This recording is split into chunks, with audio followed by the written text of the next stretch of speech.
நாளைக்கு தீபாவளி. எல்லோருக்கும் எங்களோட தீபாவளி நல்வாழ்த்துக்கள். சந்தோஷமாக நன்னா கொண்டாடுங்க. ரொம்ப சேஃபாக பத்திரமா குழந்தைலாம் பார்த்துக்குங்க. அவர் பிளெஸ்ஸிங்ஸ்.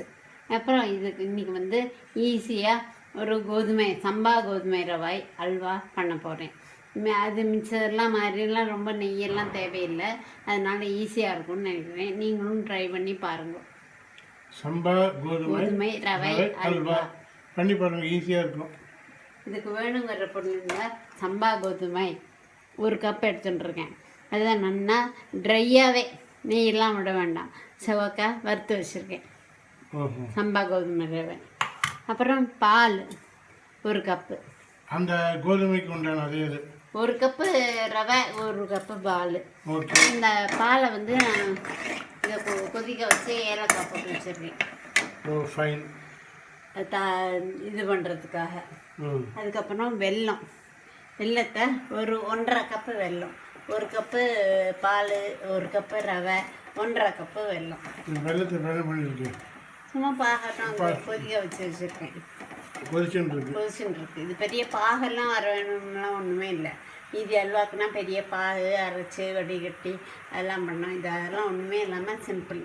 இது வந்து வெல்லம் நல்லா கரைய விட்டுருக்கோம். 1.5 கப்பு வெல்லம் எடுத்துகிட்ருக்கோம்.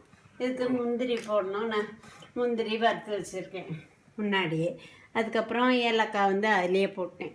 இப்போ இந்த இது இருக்கு இல்லையா, பால் நல்லா கொதிச்சுன்னு இருக்குது. அதுலேயே ஏலக்காயும் இருக்குது. அந்த பாலில் இந்த வறுத்த ரவையை, இந்த பாலை வந்து வறுத்த ரவையை போடுறோம்.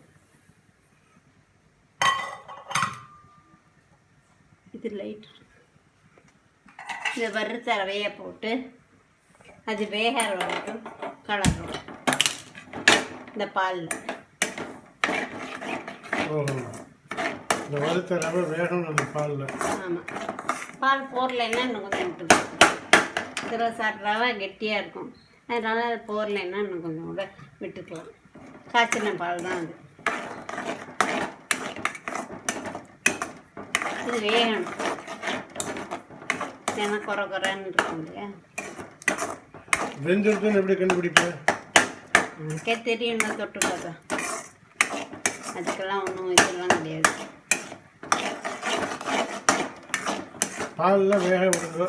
இந்த பால்லேயே நான் ஏலக்காயும் போட்டிருக்கேன். முந்திரி பாதாம் எது வேணால் போடலாம். எங்கள் ஊரில் பாதாம்லாம் இல்லை, அதனால நான் வந்து முந்திரி மட்டும் வறுத்து வச்சுருக்கேன். இதுக்கு எண்ணெய் எல்லாம் ஒன்றுமே நெய்யெல்லாம் சும்மா ஒரு சொட்டு விட்டால் போதும்.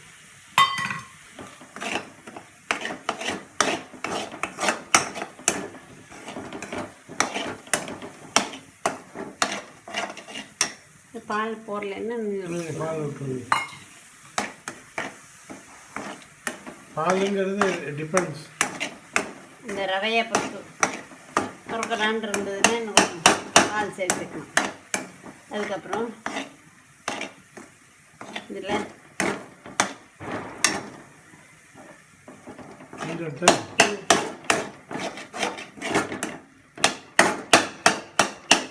இப்போ இந்த பாகு கோஷன் இருக்கு இல்லையா, வெள்ளைப்பாகு, அதை அதில் விடணும். ஜாக்கிரதையாக விடுங்க.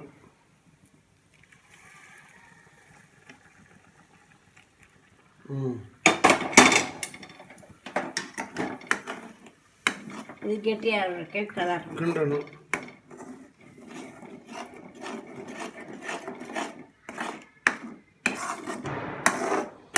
அல்வாலாம் கிண்டத்தான் வேணும், இல்லைன்னா அடிப்பிடிச்சுக்கும். இப்போ இதில் வந்து பர்டிகுலராக நம்ம நெய் ஒன்றும் விடலை இல்லையா.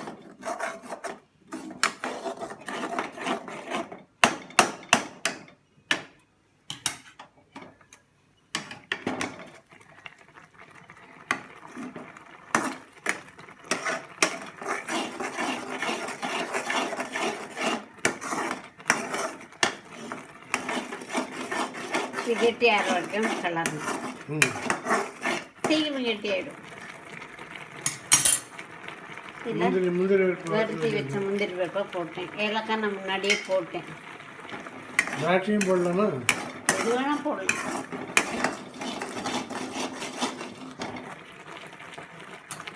அவ்வளோதான். இது கொஞ்சம் கெட்டியாக இருக்கும். ரொம்ப ஈஸி, பண்ணி பாருங்க தீபாவளிக்கு. திராட்சை சும்மாவே போடலாம்.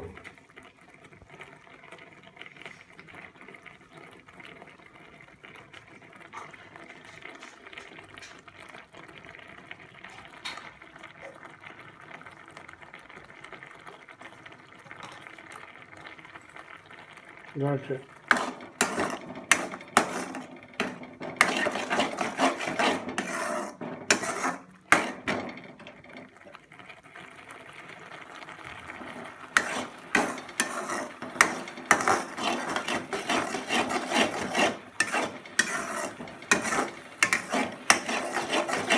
கெட்டியாக பார்த்துக்கலாம். இன்னும் கொஞ்சம் சுருண்டி வரணுமா?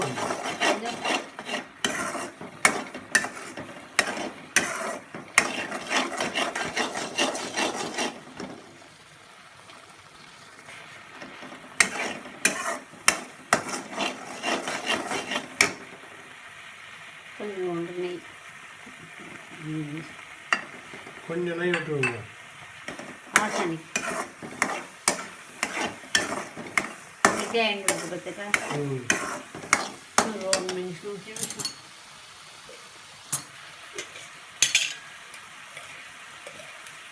இன்னும் கொஞ்சம்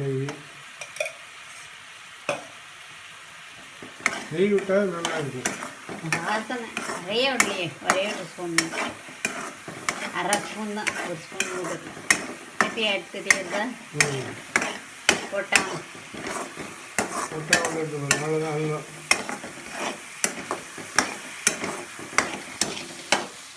சம்பா கோதுமை அல்வா அல்வா பண்ணி பாருங்க. Very very easy. அவ்வளோ பண்ணி பாருங்க. எல்லாருக்கும் ஹாப்பி தீபாவளி. நல்லா சந்தோஷமாக ரொம்ப கொண்டாடுங்க. சேஃபாக கொண்டாடுவோம். நல்லா சந்தோஷமாக கொண்டாடுங்க. All the best. பண்ணி பாருங்க. Very very easy. All the best. Thank you.